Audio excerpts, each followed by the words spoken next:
Mengetahui pendamping gaib tidak ada gunanya kalau tidak diselaraskan sehingga benar-benar menjadi fasilitas penuh berkah dalam hidup kita. Pendamping kita, ya kita akan lihat yang paling aktif saat ini siapa gitu ya. Kalau dilukis semuanya kan ya otomatis memakan biaya yang tambah ya. Jadi kita akan sket yang paling dominan dulu, yang berperan aktif saat ini. Nah itu ada ya jasa seperti itu. Nah sekaligus untuk menjelaskan. Jadi tim Bunda Dewi Larasati, nah itu yang tugasnya untuk menggambar sketsanya. Jadi seperti ini ya pemirsa. Bunda akan kasih contoh. Nah seperti ini. Nih. Nah ini prosesi pada saat penggambaran pendamping ya dari klien Bunda ya. Nah beliau ini adalah tim dari Bunda. Tugas beliau itu menggambar sketsa dari para pendamping klien yang datang.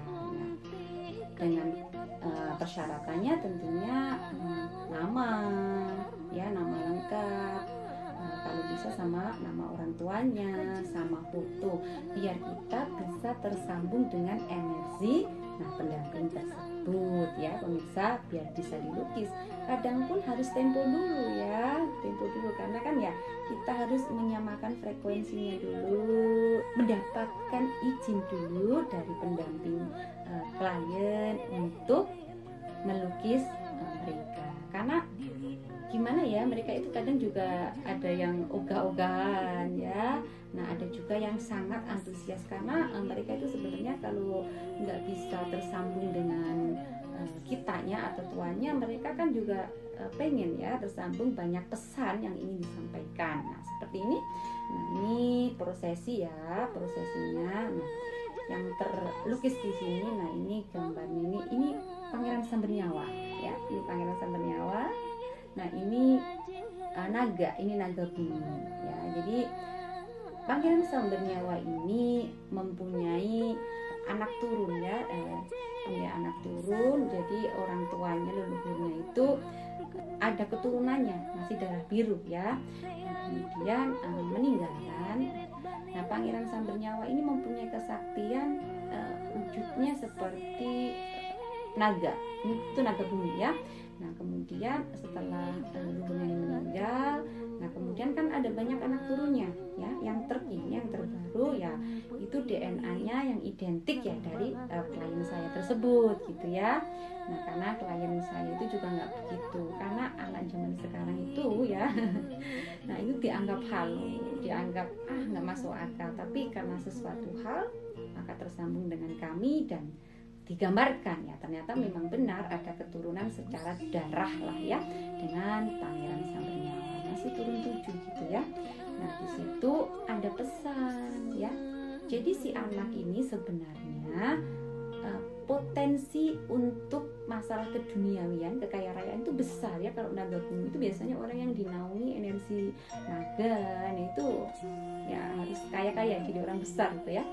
Nah tapi anak ini harus bisa menyelaraskan, dan ada suatu nazar dari leluhurnya yang belum terlaksanakan untuk membuat sebuah tumpeng dan untuk menyelaraskan gitu ya. Nah kalau sudah selaras, sudah mengenal, nah nanti itu bisa didayagunakan.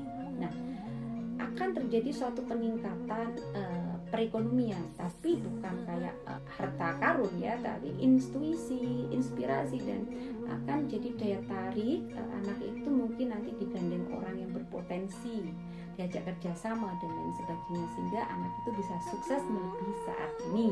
Saat ini pun juga lumayan, tapi untuk energi yang sangat besar itu sangat kurang gitu ya. Nah seperti itu. Dan juga pesannya dari leluhurnya ya, kalau naga bumi ini memang untuk daya tarik keduniawiannya itu kuatnya, materinya. Nah tetapi tetap arahnya beliau ini harus seimbang. Jadi walaupun duniawinya itu banyak atau kuat, tapi harus diimbangi dengan spiritual atau ketuhanan.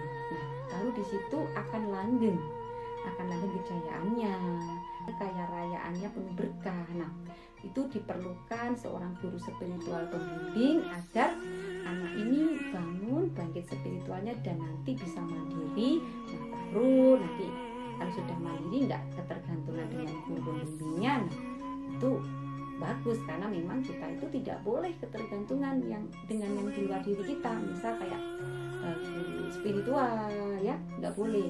Nah, seorang guru tetap ya menjadi panutan, apalagi ini guru yang mengajarkan keilmuan, guru spiritual kita ya kita menjadikan beliau panutan, tetapi tidak ketergantungan atau merepotkan. Kalau sudah bangkit ya kita harus bisa mengolah sendiri. Adapun nanti kita itu sangat urgent, nah kalau perlu bicara secara langsung nggak apa-apa ya, atau biasanya bisa bicara secara batin, nanti pasti ada jawaban. Nah, itu pentingnya seperti itu ya pemirsa.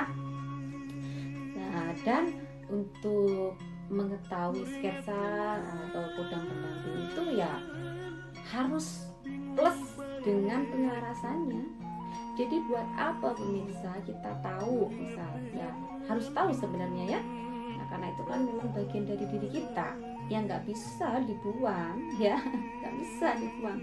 Kita malah kayak orang goblok kalau dibuang. Jadi kita itu dalam hidup kok nggak ada peningkatan, sial terus. Nah, karena dikasih anugerah berupa sedulur kita sendiri sebagai fasilitas malah direnggangkan atau dijauhkan atau dipagar. Wah, menurut saya ya pasti akan terjadi gejolak gitu ya. Seperti itu ya, pentingnya untuk kita mengetahui pendamping kita plus diselaraskan agar pendamping kita itu bisa berfungsi daya optimal dalam jiwa raga. Nah, selaras senyawa untuk mewujudkan makmuran ya, kedamaian, keberkahan untuk diri dulu ya. Kalau sama pendamping untuk diri dulu, baru setelah bermanfaat, berkah, bahagia dalam diri, otomatis akan merefleks ke luar diri, sekitar kita, ke anak-anak kita, ke keluarga kita, ke tetangga kita, dan tentunya ke alam semesta. Seperti itu. Jadi semuanya harus diri dulu yang bahagia, yang tertata ya. Bagaimana mungkin kita akan membahagiakan orang lain sekalipun itu anak ya, kalau diri kita sendiri tidak bahagia. Jadi ingat, sayangi diri dulu, cintai diri dulu ya, bahagia diri dulu ya, mewah diri kita dulu, baru kita berpindah kepada yang luar diri, orang tua, anak, keluarga, seperti itu ya pemirsa. Nah pemirsa, nah saya rasa untuk pembahasan mengenai pendamping itu cukup ya. Oh iya pemirsa ya. Nah, di Bunda Dewi Larasati kita ada kerja tim, yaitu tim Bunda Dewi Larasati tugasnya sketch. Beliau ini memang menggambarkan sosok-sosok siapa. Nah, biasanya para kodam tersebut atau pendamping kita itu belum ada nama ya. Nah, beliau itu kalau belum ada nama, nah minta diberi nama. Nah, nanti kita, saya atau Kang Prabu, guru itu yang akan memberikan nama. Nah, itu sangat senang sekali ya, menjelaskan silsilah dari datangnya leluhur kita dari mana, pesannya apa saja, seperti itu ya. Nah, jadi nggak asal-asalan disket tanpa ujung nggak. Jadi, dan itu biasanya kalau klien itu peka, nyambung. Apa yang diajari nyambung ya. Kalau nggak peka ya kita akan kasih tahu, beginilah alurnya, ini datang dari ini, dari masa lalu ini, dari Ita akan jelaskan semuanya. Jadi begitu ya pemirsa, jangan asal-asal cek kodam atau pendamping tapi kita tidak bisa menyelaraskan. Nah, itu akan malah menjadi gejolak dalam diri. Sudah tahu pendamping kita tidak diselaraskan, nah maka mereka pun akan menuntut unjuk rasa, jadi malah nggak karu-karuan. Nah, kalau ingin berkonsultasi mengenai kodam pendamping, mangga silahkan kontak Bunda Dewi Larasati.